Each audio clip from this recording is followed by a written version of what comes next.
Hola, buenas tardes, bienvenidos a todos a esta presentación virtual del libro La crisis y la desigualdad. Este es un seminario organizado en conjunto con la Escuela de Gobierno y el Instituto de Economía de la Universidad Católica. Yo soy Claudia Martínez, profesora del Instituto de Economía, y la presentación del libro la van a realizar Julián Mesina y Matías Busso.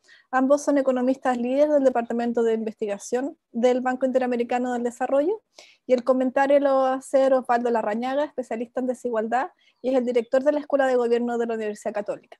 La idea es que Julián y Matías van a hacer la presentación del libro en 30 minutos aproximadamente. Luego Osvaldo va a comentar en unos 15 minutos, de manera tal de dejar tiempo al final, unos 15 minutos para recibir preguntas. Si tienen preguntas, por favor, realícelas a través de los comentarios en YouTube y nos las van a transmitir y yo se las voy a hacer a los panelistas y comentadores en función de el tiempo que vayamos teniendo. Entonces, les doy de nuevo las gracias por venir y dejamos a Julián y Matías que van a hacer la presentación.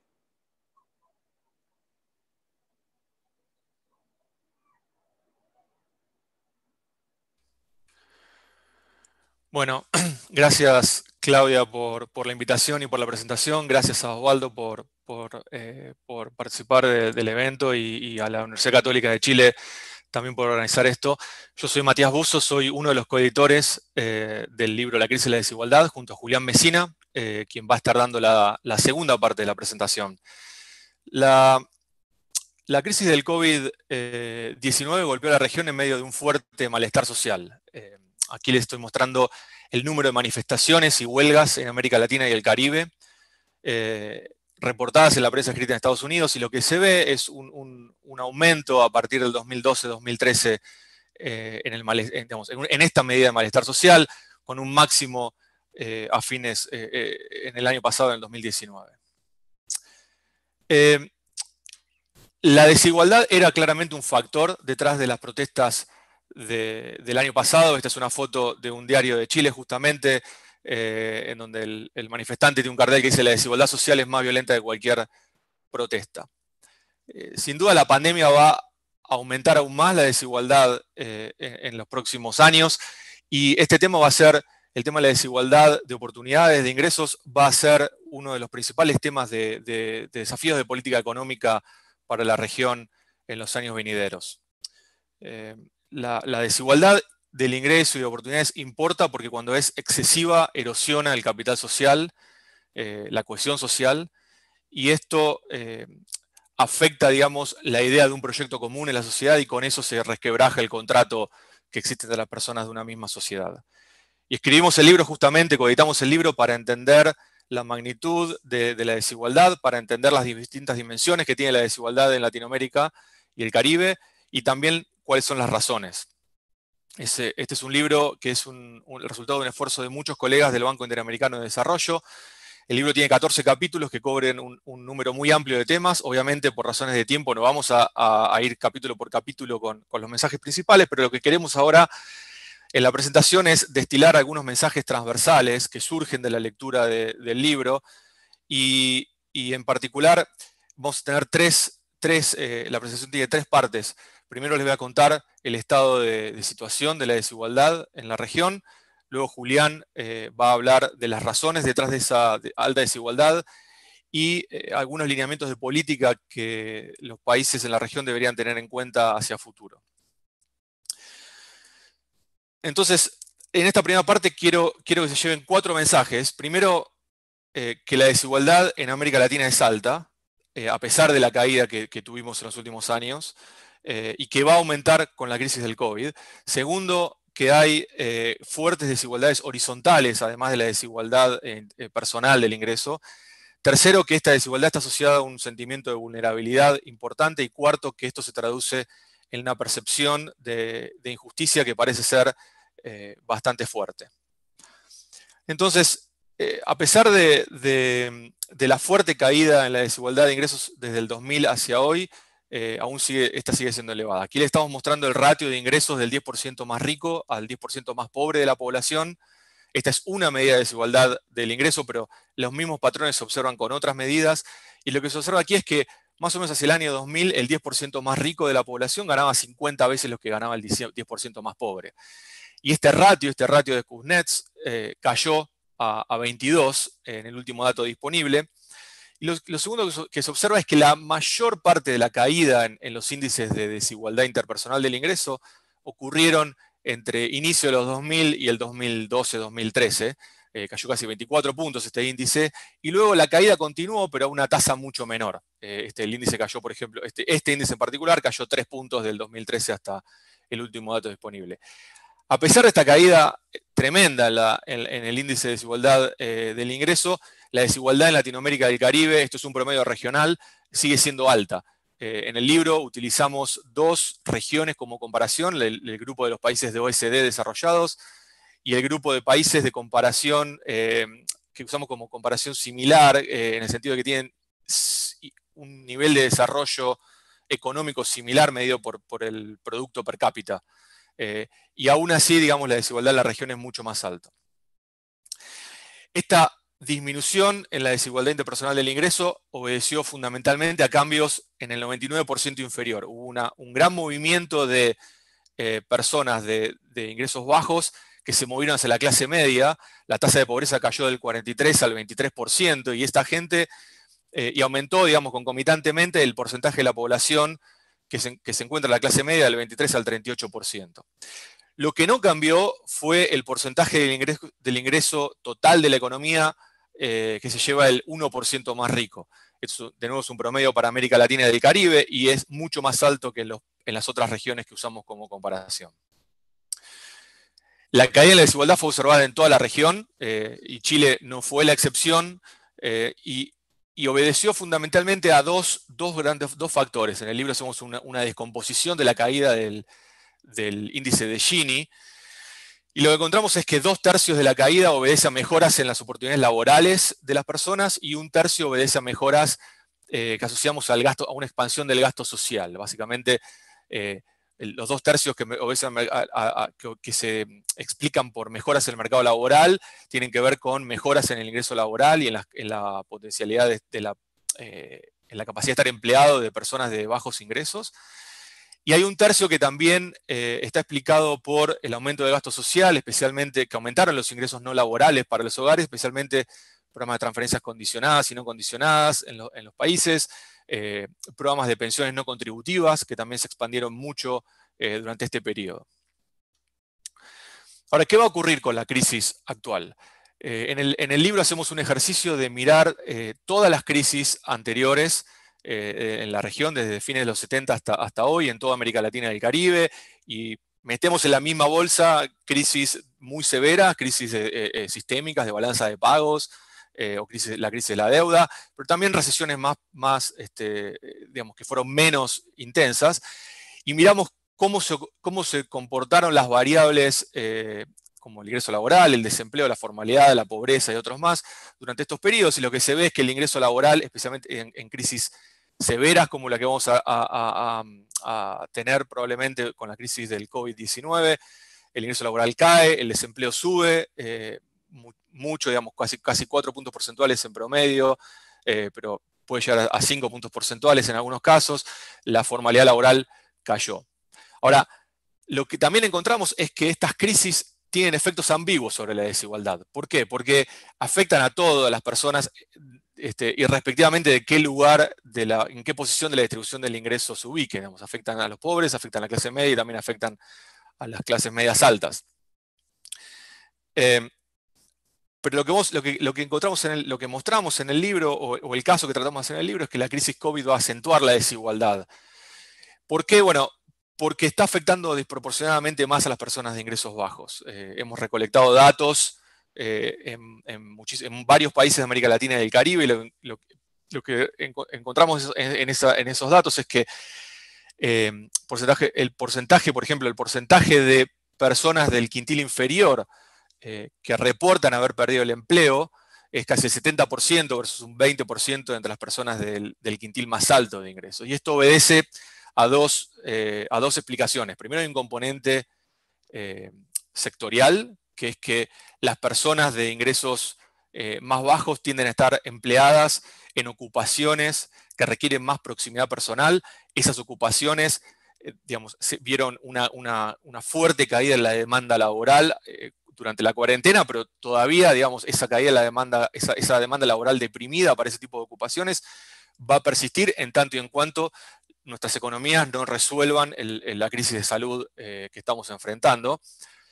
Las personas de más altos ingresos tienden a estar empleadas en ocupaciones que son más fáciles de realizar desde la casa. La segunda explicación es que hay una brecha digital muy grande. La capacidad de usar Internet y computadoras para hacer trabajos desde el hogar es más limitado en las clases bajas. En Latinoamérica el 50% de las personas no tiene acceso a Internet y la mayor parte de ellas están entre los hogares de menores recursos. A estos efectos de corto plazo se le suman efectos de largo plazo. Perdón, antes de eso, hay otros resultados en la literatura que lo que muestran es que miran digamos, el efecto de pandemias pasadas y qué ha ocurrido con la proporción, digamos, con el cambio en los ingresos para el 40% inferior de la distribución del ingreso y para el 10% superior, y lo que se ve es que las personas de menores recursos tienden a sufrir pérdidas de ingresos que se sostienen en el tiempo, varios años después del inicio de la pandemia, y mientras que las personas de altos ingresos se recuperan rápidamente. Como les decía, la pandemia también va a tener efectos de largo plazo, que en gran parte, en gran medida, vienen explicados por los efectos en la acumulación de capital humano. Hay literaturas que muestran qué es lo que ocurre con los chicos cuando están expuestos a cierres de escuelas por periodos prolongados de tiempo.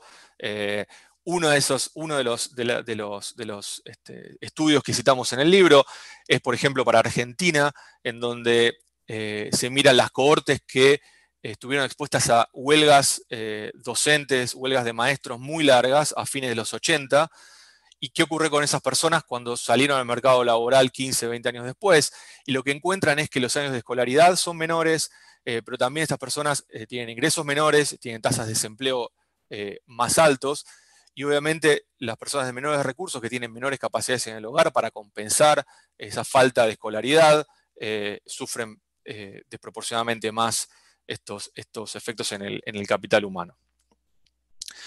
A esta desigualdad interpersonal del ingreso se le suman grandes desigualdades horizontales entre personas que son iguales, excepto por su género, por su raza o por su etnia. En América Latina y el Caribe, las mujeres ganan 87 centavos de dólar por cada dólar ganado por hombres, pero además trabajan más, o sea, ganan menos y además trabajan más, si bien trabajan un poco menos, unas 5 horas menos por semana a cambio de un salario en el mercado laboral, trabajan casi el triple de horas que los hombres en tareas domésticas que son típicamente no remuneradas. Hay además fuertes brechas para afrodescendientes e indígenas. En este caso les estoy mostrando un ejemplo de la brecha salarial mensual. Para indígenas se llega a casi el 27%, esto ajustando por características observables, y para afrodescendientes al 17%. Y una cosa notable es que durante el periodo en que les mostraba esta caída en los índices de desigualdad interpersonal del ingreso, las brechas salariales, estas brechas salariales que indican desigualdades horizontales, permanecieron más o menos constantes. A estas desigualdades personales y horizontales se le suma una sensación de alta vulnerabilidad. Hoy casi el 40% de los hogares dicen que no tienen suficiente dinero para afrontar sus gastos de vivienda, y esto ha ido en aumento desde el 2002 hasta hoy, y es hoy mucho más alto que lo que se observa en los países que usamos en los grupos de países que usamos como comparación. Y a esta vulnerabilidad estructural se le suma la vulnerabilidad para enfrentar shocks inesperados, ¿sí?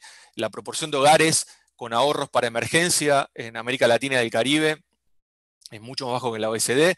Por ejemplo, entre el 10%, en el quintil más bajo de la distribución del ingreso, en el 20% más pobre de la distribución del ingreso, solamente el 10% de los hogares tienen algún ahorro para afrontar emergencias inesperadas, contra un 50% en la OECD. Y además, estos hogares tienden a sufrir shocks más fuertes. Evidencia que viene de la literatura de cambio climático nos sugiere esto. Aquí les estoy mostrando el porcentaje de activos perdidos a causa del huracán Mitch en Honduras entre las personas del quintil inferior, perdieron casi el 18% de sus activos preexistentes, versus un 3% en las personas del quintil superior más alto del ingreso.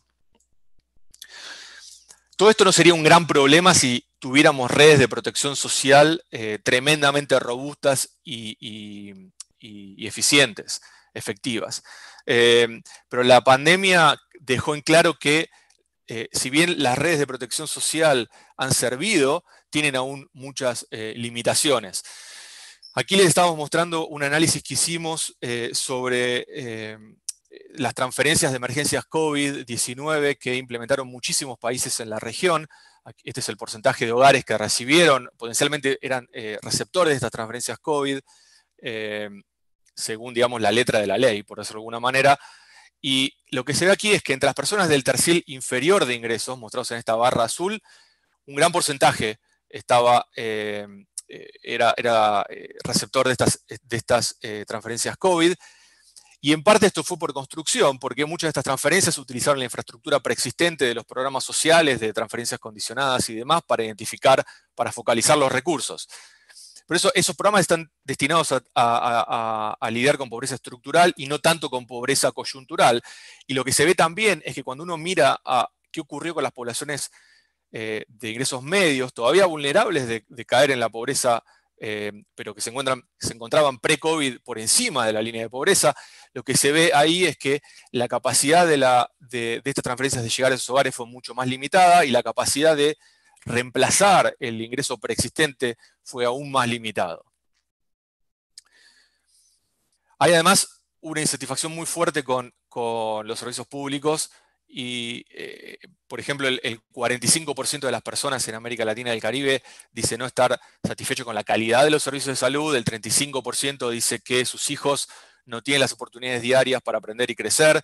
Estos números son mucho más altos que lo que se observa en los países, en las regiones de comparación. Y entonces no es sorprendente que solamente hoy el 15% de los latinoamericanos considere que la distribución del ingreso es justa.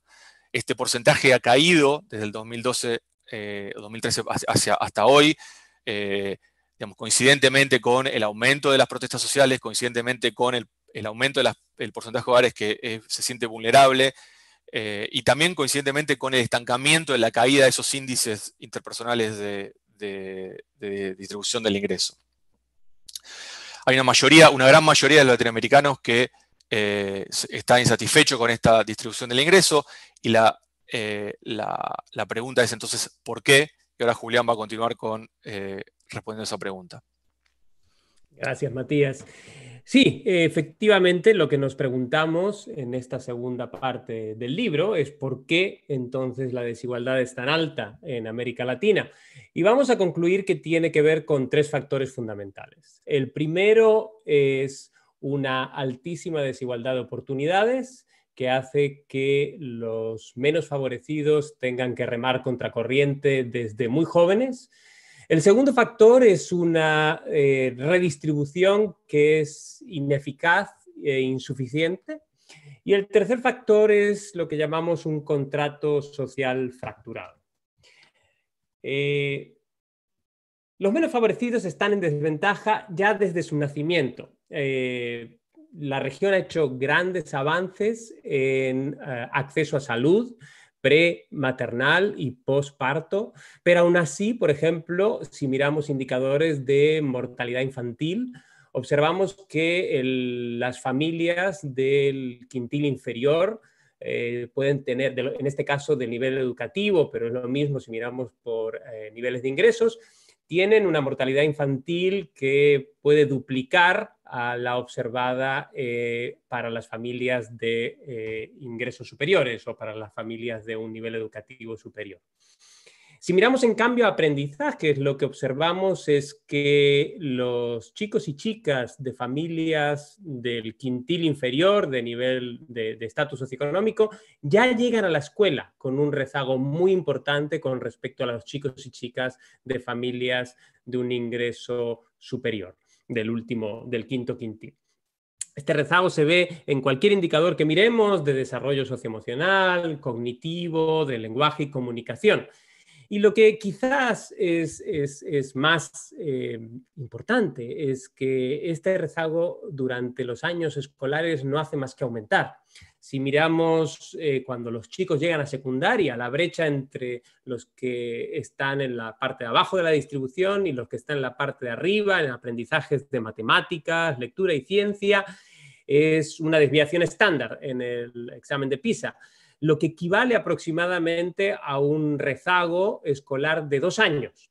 Es decir, estos chicos de nivel socioeconómico bajo quizá en algún momento se han sentado en un aula con chicos de nivel socioeconómico alto, pero definitivamente no están aprendiendo las mismas cosas. Lo que vamos a ver en el libro es que es muy poco probable, de hecho, que estos chicos se sienten en el mismo aula, porque existe una segmentación importante, algo a lo que volveré más adelante. En segundo lugar, como decía, la redistribución en la región es ineficaz e insuficiente. Es insuficiente en gran medida porque el gasto social, con algunas excepciones, como puede ser Brasil o Argentina, es muy bajo cuando lo miramos como porcentaje del gasto total del gobierno, en comparación con los países de la OCDE. Pero es que además es ineficaz porque cuando hacemos gasto social no necesariamente lo hacemos de la forma más efectiva para los objetivos que tenemos. Por ejemplo, si miramos el gasto social, si ese gasto social está determinado para combatir la pobreza, observamos que hasta un 30% de este gasto social se filtra hacia el 60% más rico. Pero es que además, si miramos otros gastos que típicamente llevan la etiqueta de gastos sociales o gastos que están destinados a combatir la pobreza, como pueden ser los subsidios a la energía o los subsidios impositivos, las reducciones del IVA, de los alimentos básicos o de los medicamentos, lo que observamos es que hasta en un 70% ese gasto social termina en manos del 60% más rico. ¿Qué quiere esto decir? No necesariamente que este gasto social no ayude a combatir la pobreza, sino que definitivamente no lo hace de la forma más efectiva, no lo hace de la forma más económica, más barata, si se quiere.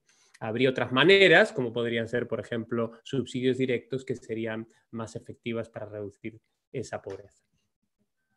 Si del lado de los gastos no somos particularmente redistributivos, del lado de los ingresos no nos va mucho mejor. Es bien sabido que la región recauda probablemente demasiado a través de impuestos indirectos, que es bien sabido no son los más redistributivos que existen. De hecho, en algunos casos pueden ser hasta regresivos. Un 50% de lo que recauda la región es a través de impuestos indirectos, comparado con un 32% en los países de la OCDE, que en cambio los países de la OCDE recaudan mucho más a través de impuestos al ingreso, a los beneficios y a las ganancias de capital, todos ellos impuestos mucho más progresivos.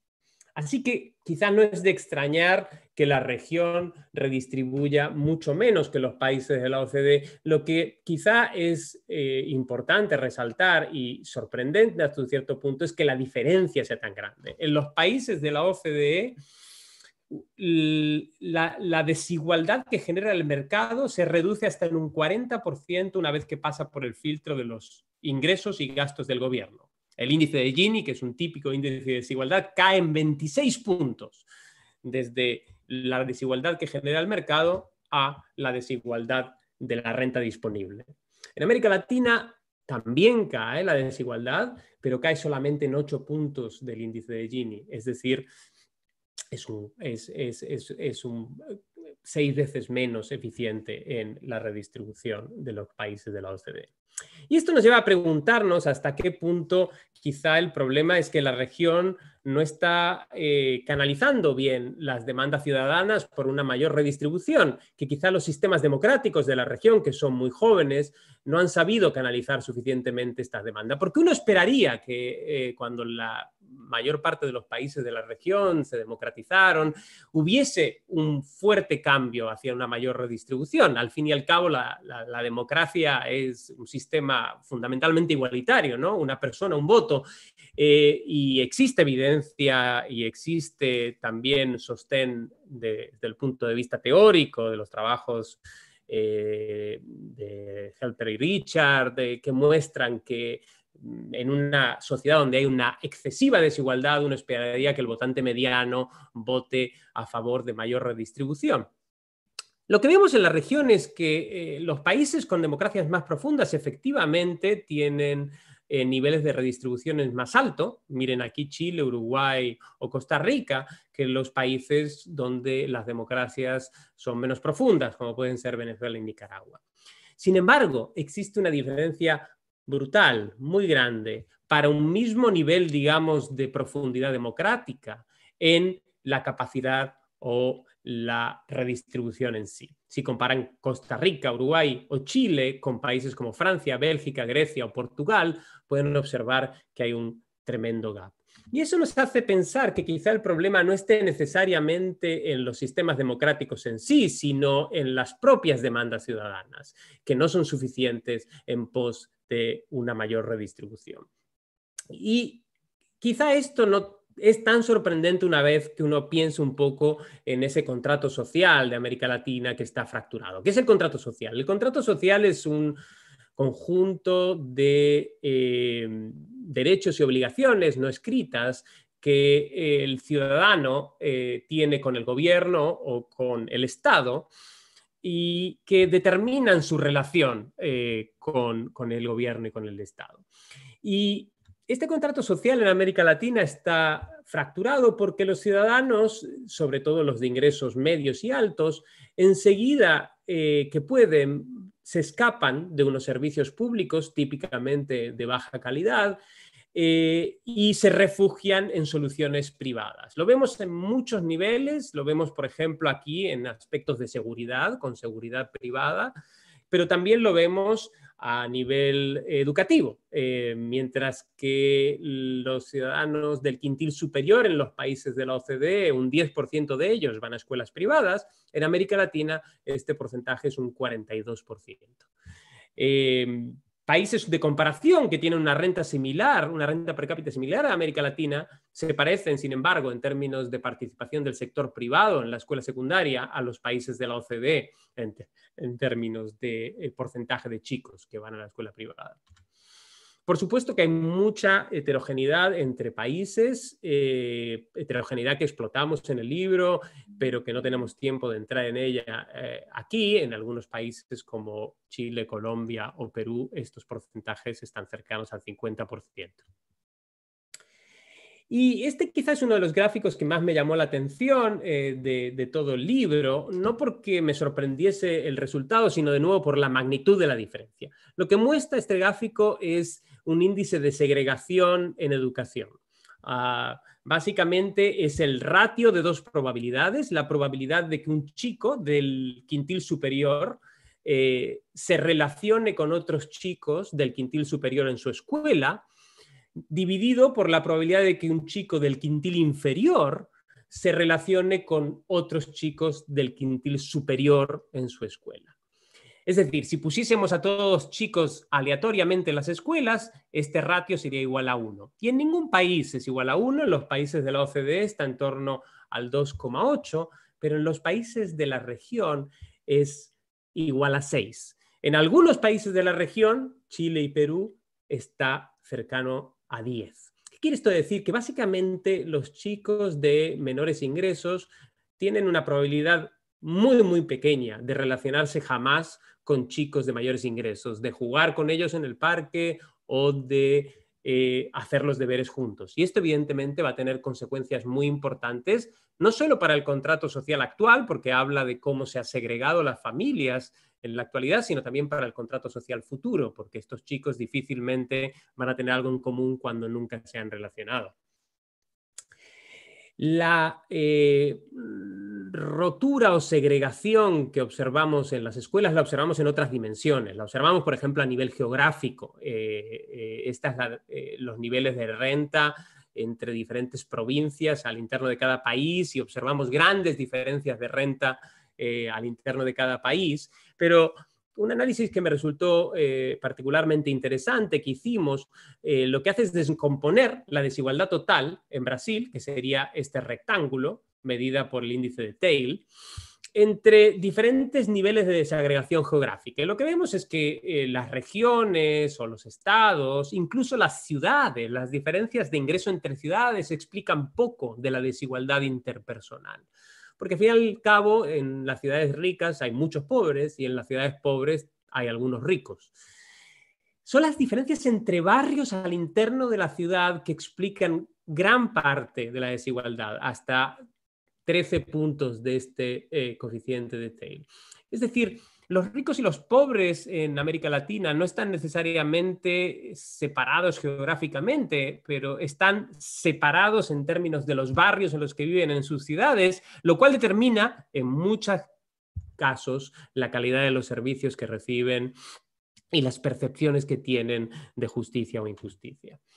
Así pues, no es de sorprender con esta segregación que observamos en la región que los niveles de confianza interpersonal en la región sean tremendamente bajos. En este gráfico lo que mostramos es la relación entre desigualdad y confianza interpersonal, y lo que vemos claramente es que los países donde la desigualdad es mayor, los niveles de confianza interpersonal son menores, y esos países son típicamente los países de América Latina.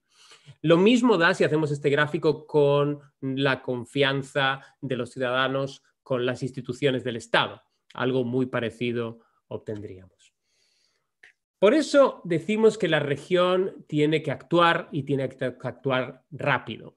La región se tiene que embarcar tiene que continuar una agenda que ya ha comenzado. Y decimos que es inconclusa esta agenda de mayor inclusión social porque se han hecho grandes progresos en los últimos 20 años. La región no es la misma que era a finales de los años 90, ha hecho un gran esfuerzo en inclusión en la escuela, en la salud, ha hecho un gran esfuerzo de lucha directa contra la pobreza a través de transferencias condicionadas y no condicionadas, pero queda mucho por hacer. Pensamos que la región tiene que trabajar en 3 pilares. El primer pilar es trabajar en igualar las oportunidades, que va a pasar por mejorar no tanto el acceso a la educación y a la salud de los más vulnerables, sino la calidad de esos servicios que se reciben. Y esto va a requerir, evidentemente, gasto que quizá a la salida del túnel pandémico no va a estar disponible. Pero no queremos dejar de lado y dejar de resaltar el hecho de que no todo lo que significa igualdad de oportunidades necesita necesariamente mayor gasto. Por ejemplo, igualdad de oportunidades en el mercado de trabajo muchas veces significa facilitar el acceso a empleos productivos, es igualar el campo de juego, que pasa muchas veces por cambios en las reglas, en las regulaciones del mercado de trabajo, que pueden ser muy costosas políticamente, pero que no necesariamente tienen una consecuencia en los presupuestos. Del lado de la lucha en contra de las desigualdades de género y raza, se puede hacer mucho más de lo que se ha hecho a través de iniciativas que vayan cambiando poco a poco esas normas sociales que determinan esos roles de género y esas visiones de raza que hacen que haya discriminación en algunos casos. La región tiene que distribuir más y mejor. Todos los países de la región tienen que emprender a gastar mejor y de hacerlo y a recaudar impuestos de una mejor manera, haciéndolos más progresivos y luchando contra la evasión fiscal, que es uno de los temas pendientes en la región. Y en muchos casos es inevitable decir que la región va a tener que gastar más, en gasto social y va a tener que recaudar más y hacerlo de una manera más progresiva. Quizá no es algo que se pueda hacer de nuevo a la salida del túnel pandémico, pero es algo que poco a poco tenemos que ir introduciendo. Finalmente, la región tiene que redefinir ese aseguramiento social. Como nos mostraba Matías, las redes de protección tienen tremendos agujeros que generan vulnerabilidades y generan desconfianza en lo que puedo llegar a recibir del Estado a través de mis impuestos y a través de mi esfuerzo. No nos queda más que agradecerles. Creo, Claudia, te dejo la palabra y les dejo con el link del libro. Muchas gracias. Muchas gracias, Matías y Julián, por la interesante presentación. Y ahora dejo a Osvaldo Larrañaga, que va a hacer el comentario. Les recuerdo que puedan mandar las preguntas por el link de YouTube y que esta presentación va a quedar grabada y disponible en la página web del Instituto de Economía y de la Escuela de Gobierno. Adelante, Osvaldo. Muchas gracias, Claudia. Muchas gracias también a los presentadores. Quería en primer lugar agradecer y reconocer el esfuerzo del grupo de investigadores que escribió el libro y también del BID, porque el desafío de escribir un libro de desigualdad es muy grande. La desigualdad, como ya se dijo, tiene muchas dimensiones, muchas aristas, y es bien complicado, ¿verdad?, ponerlo todo en un texto. Más aún si es que la cobertura intenta hacer, ¿verdad?, los países de la región, que es toda la América Latina y el Caribe. Entonces, en primer lugar, reconocimiento y agradecimiento a los autores.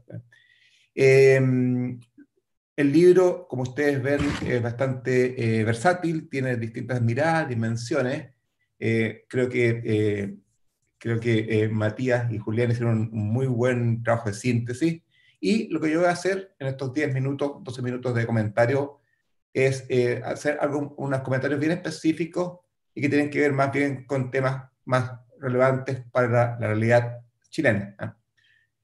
En primer lugar, déjame partir con una de las últimas láminas que presentó Julián respecto a los ingredientes del nuevo contrato social. Esto es más redistribución y más eficaz, políticas de población de oportunidades y mejor seguridad social, protección social.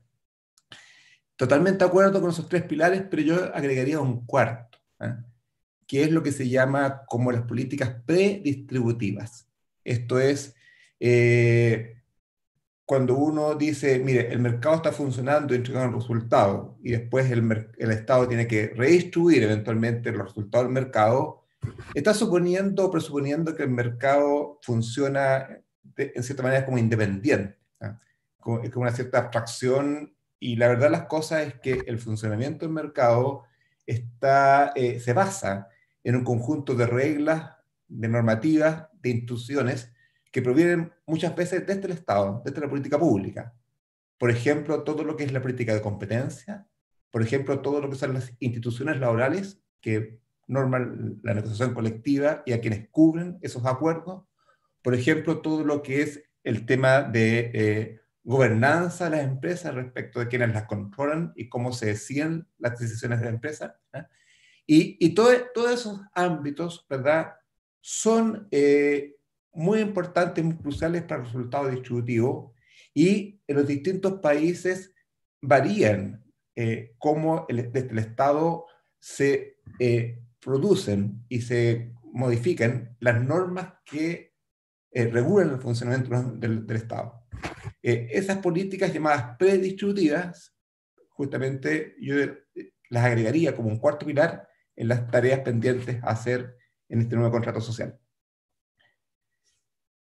En segundo lugar, es cierto que, como les decía, el libro es muy completo, pero igual, como comentarista, hay que buscar alguna cosa que falte, y aquí lo que yo quisiera resaltar es lo siguiente. Y tiene que ver más bien con lo siguiente. El libro fue, ¿verdad?, escrito por un conjunto básicamente de economistas.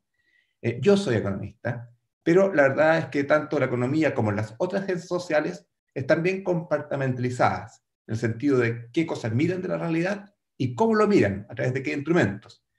Y unas insuficiencias que tenemos los economistas es que nos cuesta mirar la sociedad, nos cuesta mirar las relaciones sociales, nos cuesta mirar en lo que se dice, lo relacional.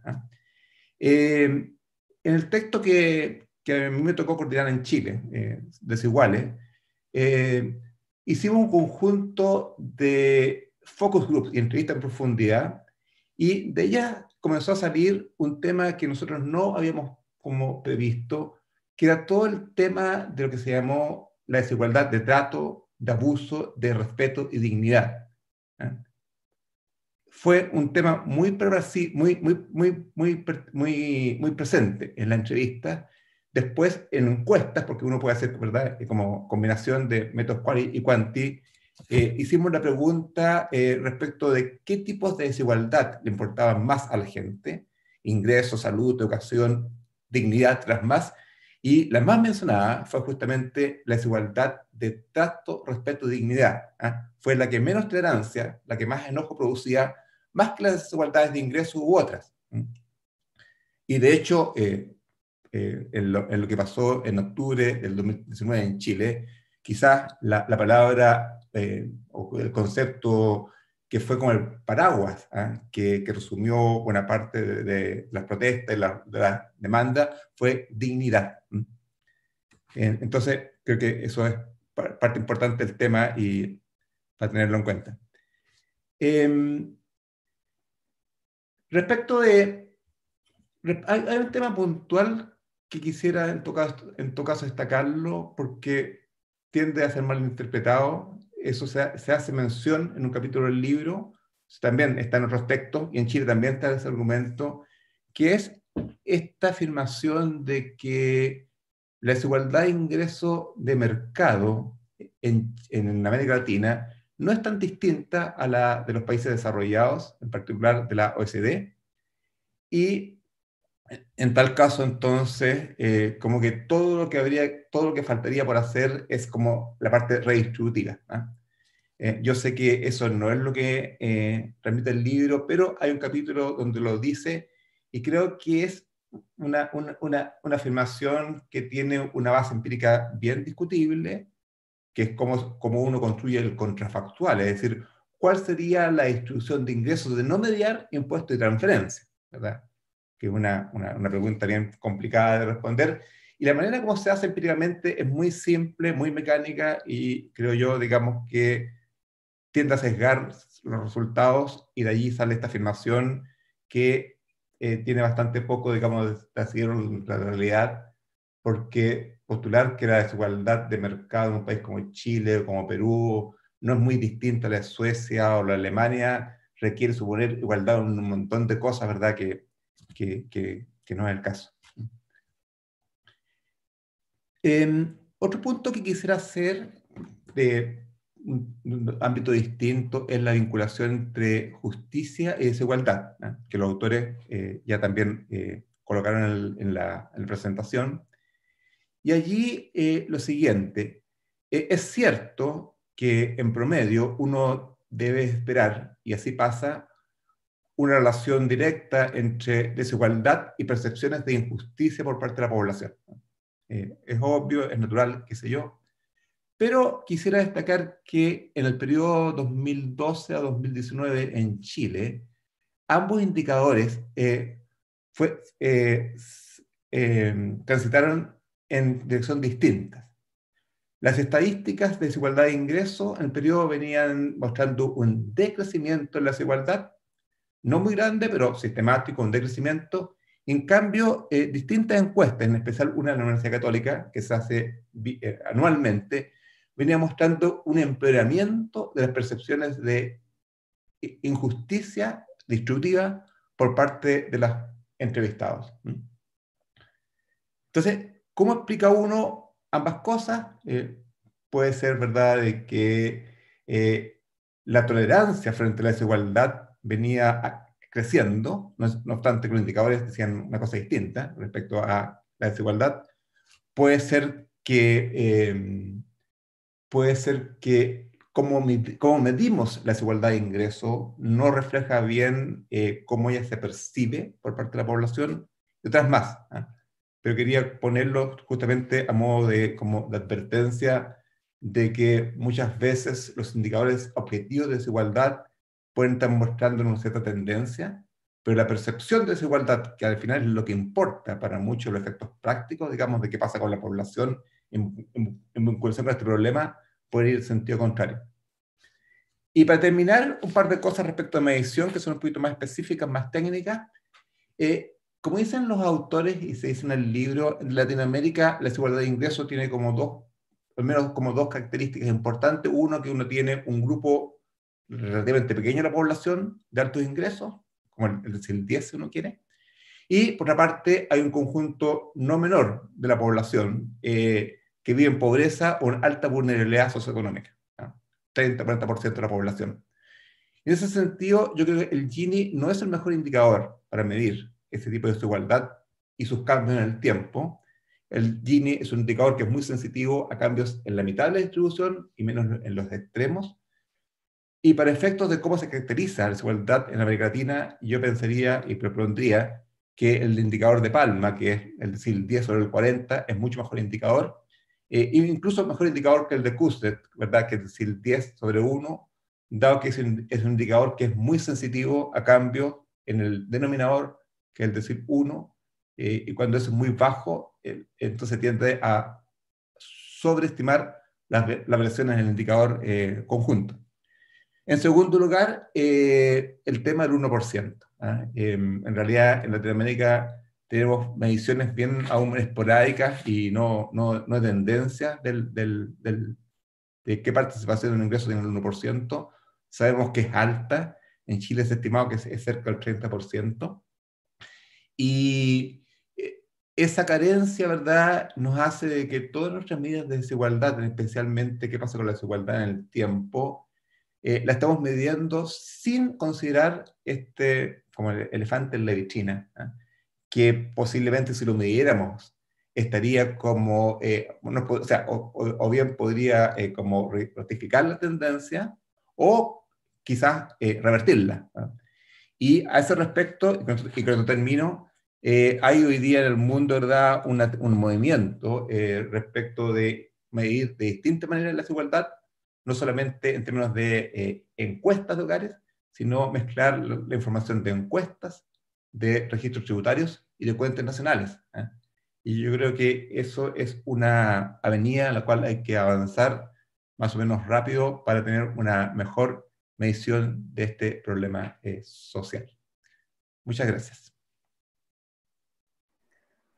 Muchas gracias, Osvaldo, por los comentarios. Entonces hemos recibido algunas preguntas a través de YouTube. Yo voy a resumirles un par y también voy a poner algunas preguntas mías entre medio, si el tiempo lo permite. Entonces hay un primer tipo de pregunta que tiene que ver con la calidad de la política pública y del sistema político más bien. Entonces una pregunta es ¿qué impacto tiene la corrupción en la desigualdad? Y segundo, relacionado con la anterior, otra pregunta respecto a cuál es la calidad de los políticos que gobiernan los países y qué efecto puede tener en la percepción sobre su calidad respecto a la desigualdad. Ese sería como un tema. Otro tema tiene que ver con la redistribución a los trabajos, en qué forma se puede hacer redistribución a personas que no tienen trabajos formales.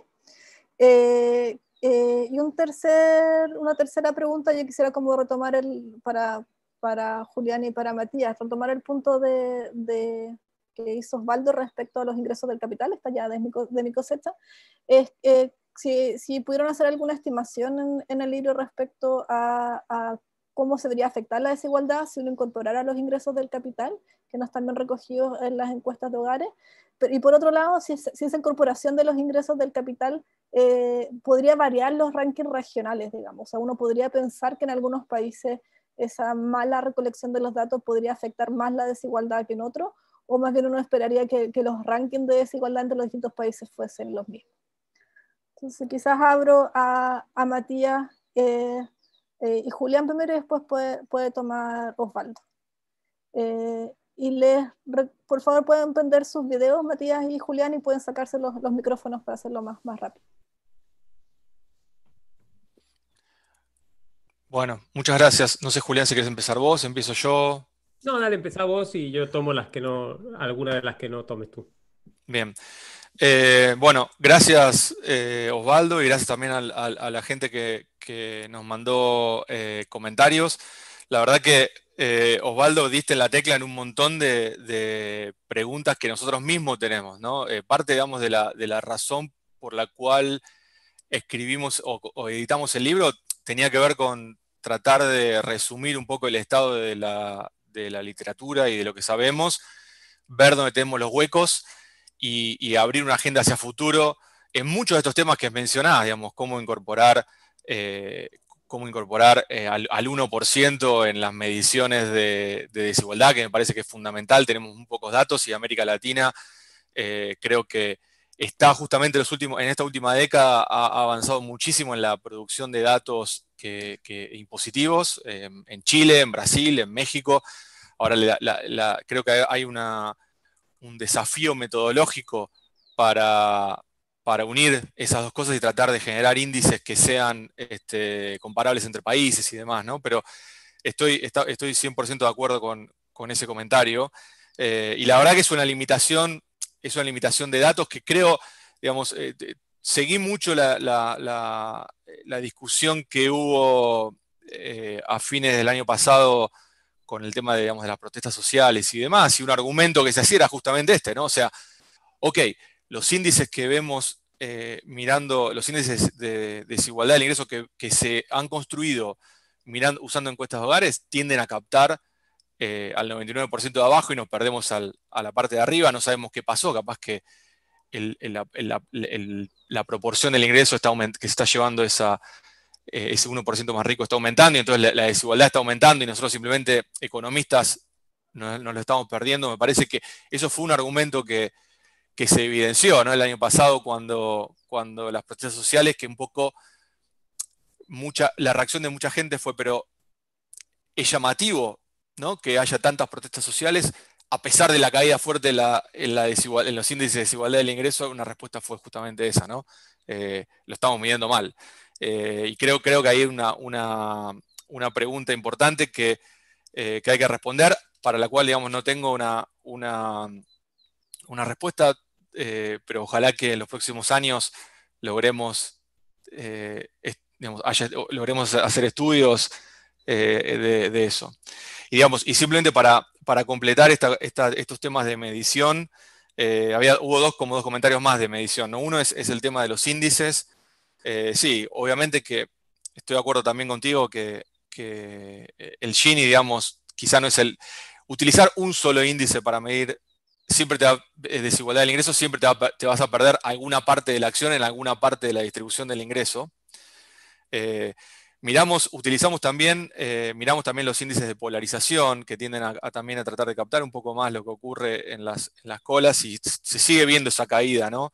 Yo creo que la respuesta está un poco más por esta conjetura que hacías, de que nos estamos perdiendo al 1% más rico. Me parece que hay que poner un poco el esfuerzo de research ahí, más que la parte de los índices de cómo medirlo, ¿no? Y vos, Claudia, digamos, mencionabas al ingreso de capital y demás. Digamos, lo que sabemos es que el labor share, digamos, la proporción del ingreso que se llevan los trabajadores está cayendo en el mundo y está cayendo también en Latinoamérica. Tenemos una serie de estudios que hemos encomendado el año pasado, los estamos desarrollando, que tratan de mirar un poco esto y cómo esto afecta, digamos, a las mediciones de desigualdad, pero de nuevo, es también una parte importante, un hueco importante en la medición que tenemos, ¿no? Y de hecho están realizando uno de los equipos un estudio para Chile tratando de captar un poco esto, digamos, cuánto de las ganancias de la medición del capital afecta a la distribución del ingreso. No sé, Julián, si querés complementar algo o tomar la palabra vos. Sí, puedo tomar un par de puntos. Voy a tomar rápidamente algunos de los puntos que levantó Osvaldo, que coincido con Matías. Efectivamente, tocaste algunos de los puntos fundamentales que todavía tenemos por resolver.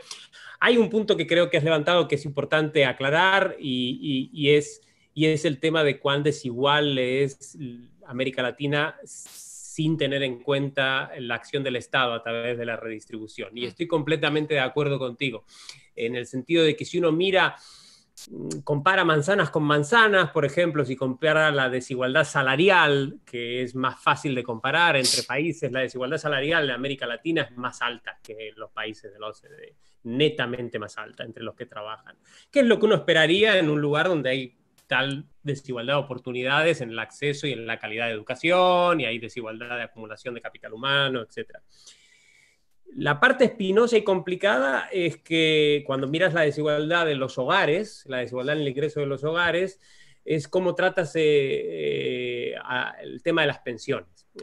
Los países de la OCDE redistribuyen muchísimo a través de pensiones, mientras que la región redistribuye muy poco a través de pensiones. En algunos países los sistemas pensionales son regresivos, no son progresivos siquiera.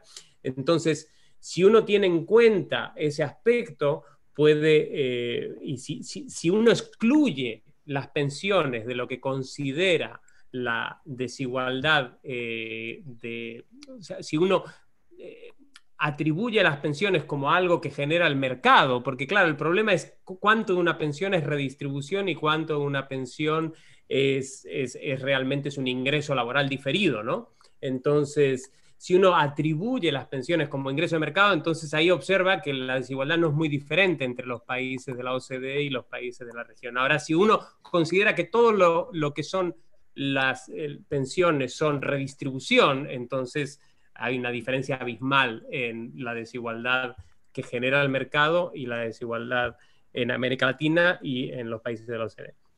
Este es un muy buen punto. Preguntaban desde YouTube sobre la relación entre política, corrupción y desigualdad. Yo creo que es fundamental. Es fundamental a través de dos caminos. El primero es el más obvio, que es el camino de si existe corrupción política y las clases poderosas, que son las que tienen mayores ingresos, tienen la capacidad de captar a los políticos para que haya una menor redistribución, por ejemplo, para que haya menores impuestos, entonces evidentemente va a ser muy difícil reducir la desigualdad. Ese es un camino, quizá el más obvio, pero hay otro que me parece que es muy, muy importante y es que encaja con la discusión que tenemos en el libro sobre la falta de confianza de los ciudadanos con las instituciones. Cuando un sistema se ve plagado de casos de corrupción, enseguida para la gente con naturalidad le llega la pregunta de ¿para qué yo estoy pagando impuestos? ¿Por qué pago impuestos cuando al final terminan en manos de políticos corruptos? Entonces creo que hace mucho daño a través de la fábrica social. Y esta fábrica social, esta falta de confianza que los ciudadanos tienen con las instituciones, etcétera, evidentemente explica de alguna forma nuestra quiebra del contrato social y la falta de voluntad de pagar impuestos para recibir algo a cambio de esos impuestos. Un tercer punto que no quiero dejar, y sé que estamos muy cortos de tiempo, de resaltar, y que es una muy buena pregunta, es el tema de la informalidad. Lo tratamos un poco en el libro. La informalidad es clave en la región, no solo para redefinir y repensar la manera en la que redistribuimos. Necesitamos resolver el tema de la informalidad, que tiene que ver con algunas de las cosas que hablamos en el libro y otras muchas que no tratamos en el libro, como temas de productividad, etcétera. Y también hace tremendamente difícil uno de esos pilares que tenemos que construir, que es ese pilar de protección social. ¿Cómo protegemos a esos trabajadores informales, por ejemplo, en contra del riesgo de perder su empleo? Es difícil protegerlos cuando no tienes ninguna constancia de que ese trabajador está trabajando, de qué es lo que gana, etc. Entonces, creo que la informalidad es fundamental y que es un tema que está, digamos, en muchos de los aspectos que tenemos en el libro y que está detrás de gran parte de la dificultad de generar un programa, un contrato social más inclusivo. Oye, de acuerdo. Mira, el único punto respecto al tema de las pensiones que, estoy de acuerdo, ¿cierto? Es ahí está el gran volumen de recursos que va a, eventualmente a redistribución. Lo que tienen que considerar es que la composición de los hogares es endógena a la política pública de pensiones. Tú cambias la política de pensiones, te cambia la composición de los hogares. ¿Ya? O sea, si tú tienes pensiones generosas, tú vas a tener muchos hogares que están conformados por adultos mayores solamente. Si no las tienes, eso no pasa. Entonces, cuando tú vas a la encuesta y le colocas un 0 a esos hogares, estás suponiendo, bueno, tú sabes a dónde sigue. Entonces, oye, respecto al, muy cortito, el tema de la informalidad y más que redistribución, el problema es cómo en la protección social, ¿cierto? Cómo se llega, digamos, a proteger socialmente a esos sectores. Yo creo que estamos hoy día experimentando por razones no voluntarias, por la pandemia, justamente cómo los distintos países desarrollados y no tanto han tratado justamente de hacer llegar dinero a esos volúmenes de trabajadores que no están registrados, que no los conocemos, que no tenemos información sobre ellos, y creo que de todo esto van a salir algunas buenas ideas respecto de cómo empezar a solucionar este problema que está presente y que lo más probable es que se haga más acuciante en el futuro, en la medida de que haya más gente, ¿verdad?, que trabaja no salariado, por ejemplo, en las plataformas digitales, y por lo que venga en automatización del trabajo, además, ¿no?, que también va a tener el mismo efecto. Oye, y yo quería simplemente, tenía una pregunta para los autores, que es bien simple y no la encontré en el libro. ¿Por qué ustedes llaman a esto la crisis de la desigualdad? Porque desigualdad en el continente ha habido hasta hace rato y siempre elevada. ¿Por qué? Porque cuando uno habla de la crisis, significa que algo está pasando hoy día distinto, algo que no pasaba antes. Estás en mute, Julián. Le doy mi respuesta a Osvaldo.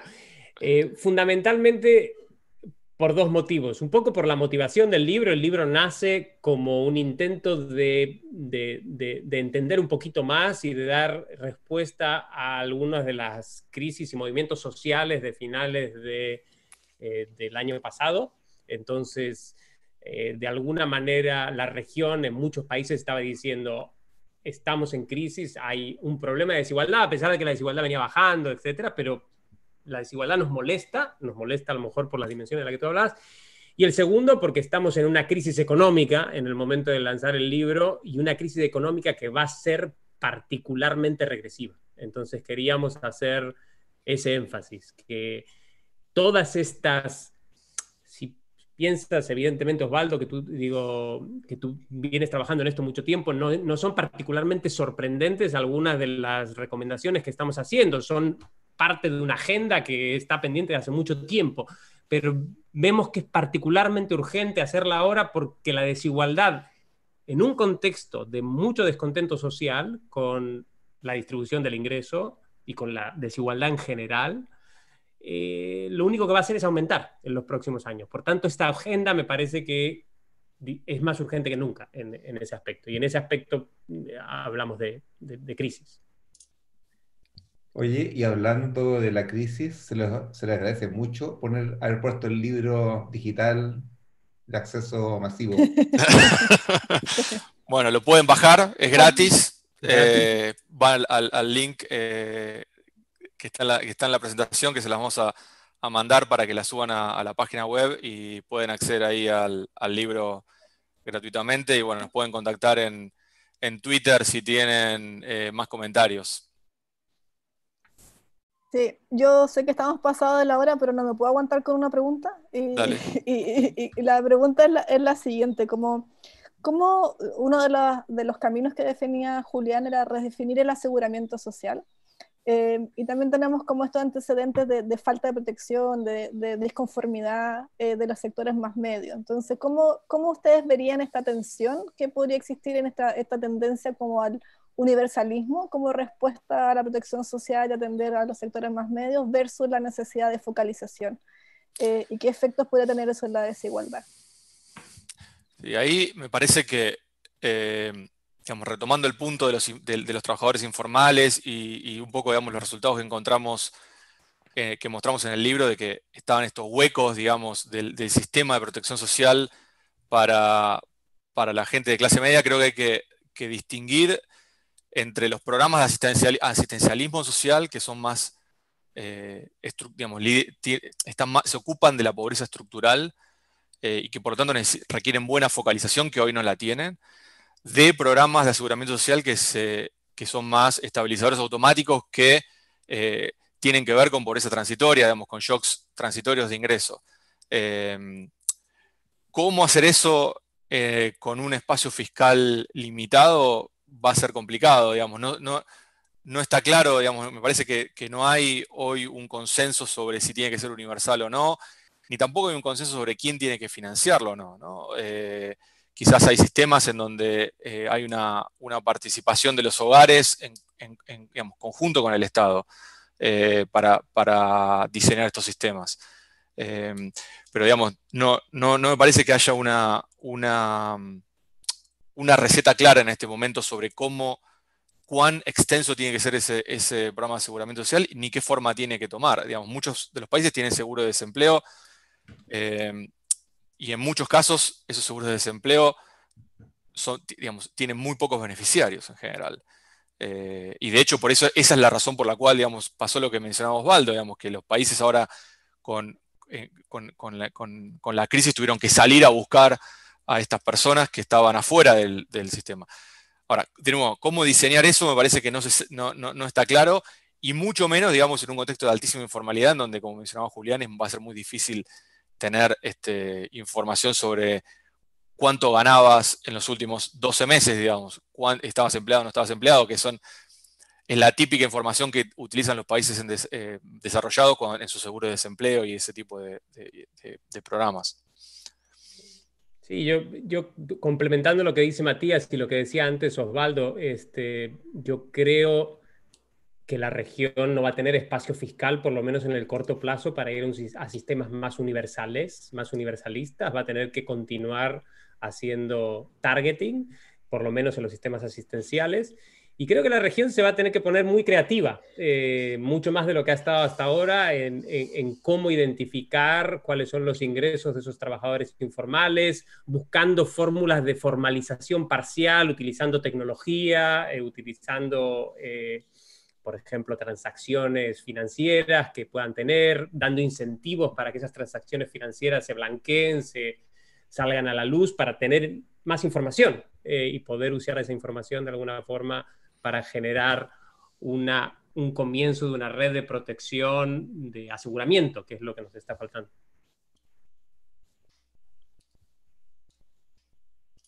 Bueno, creo que no hay más preguntas por YouTube, entonces con esto terminamos. Les agradezco mucho a Matías, Julián y Osvaldo sus presentaciones y comentarios, y a todos los participantes, y espero que podamos tener más debates o seminarios como este en el futuro.